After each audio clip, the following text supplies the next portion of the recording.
So, Bruce Springsteen, born to run, born to sell. Let's bring in Ali Canal with the mega deal that has dollar signs ringing in Bruce Springsteen's eyes. Ali?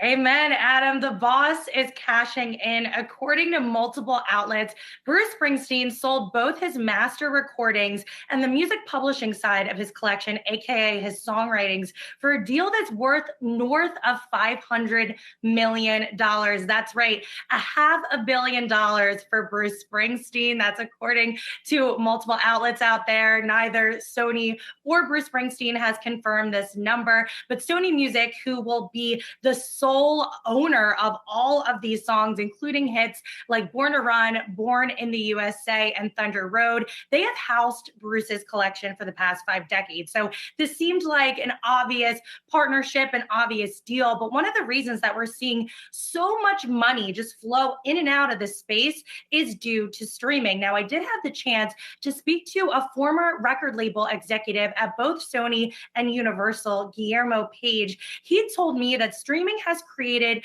a sense of stability in this industry, especially for investors. They know that there is growth.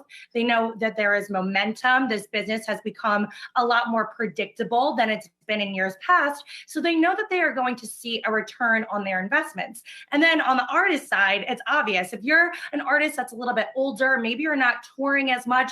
Obviously, the pandemic that's delayed a lot of concerts, and that's where these artists make the bulk of their money.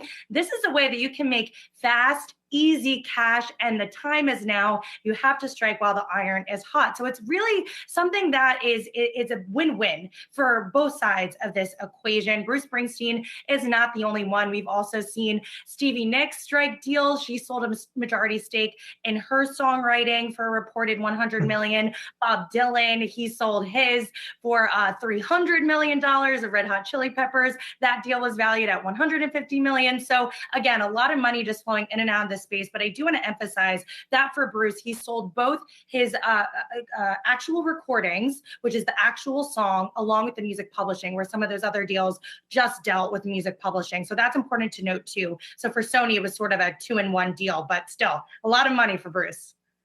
All right, so looking at that graphic you had made and all the money that lots of artists are making, a lot of those artists had gray hair. Look at that. We're talking, forgive me, I don't want to sound ageist, but I will, old. So for the up-and-coming artists, what does the future hold? What do these kinds of deals mean for them?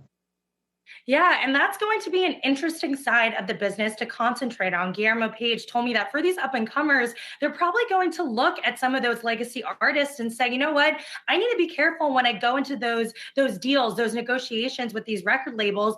I might want to negotiate to own my masters because they might want to control their own destiny, like Bruce Springsteen. So that's going to be something to watch.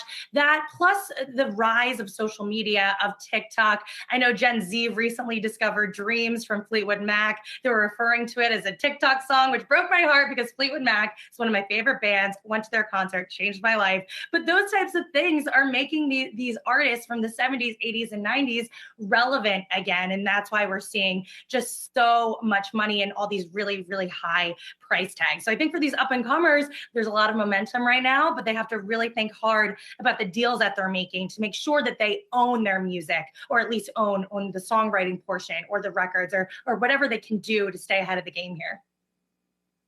That was a gut punch. When you said 70s, 80s, and 90s relevant again, that's my generation. Thank you very much. We are not irrelevant, not yet.